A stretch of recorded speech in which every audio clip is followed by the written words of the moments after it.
welfare completely strangled, and lived with children in a shrinking place where we knew that tanks and bulldozers could come for us at any moment, with no means of economic survival and our houses demolished.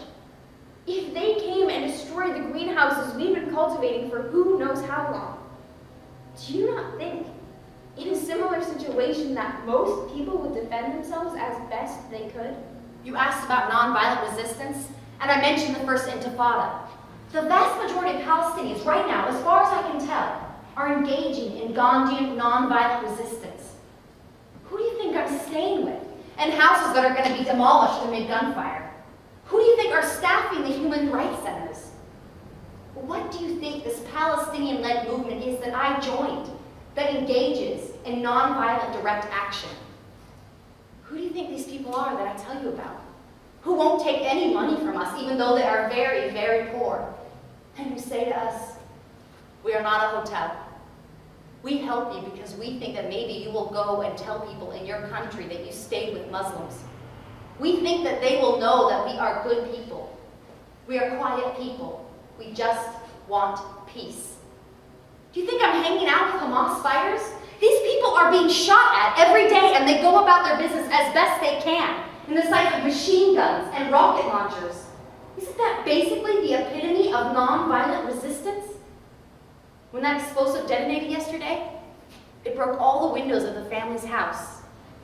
I was in the process of being served tea and playing with the two small babies. I'm having a hard time right now. Just feel sick to my stomach from being doted on, very sweetly, by people who are facing doom. I know that from the States it all sounds like hyperbole. Sometimes the kindness of the people here, coupled with the willful destruction of their lives, makes it seem unreal to me.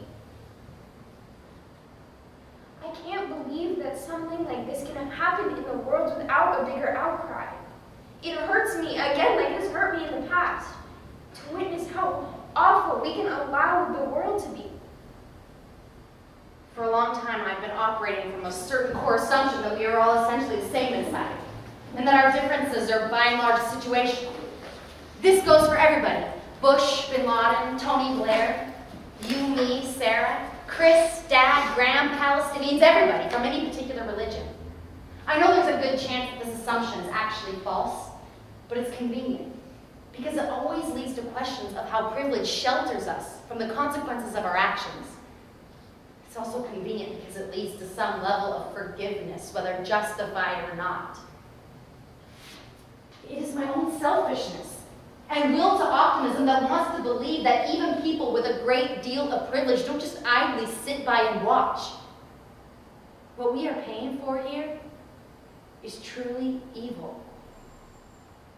Maybe the growing class imbalance in the world and consequent devastation of working people's lives is a greater evil.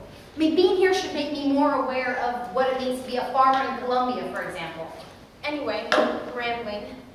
Just wanted to tell my mom that I'm really scared and questioning my fundamental belief in the goodness of human nature.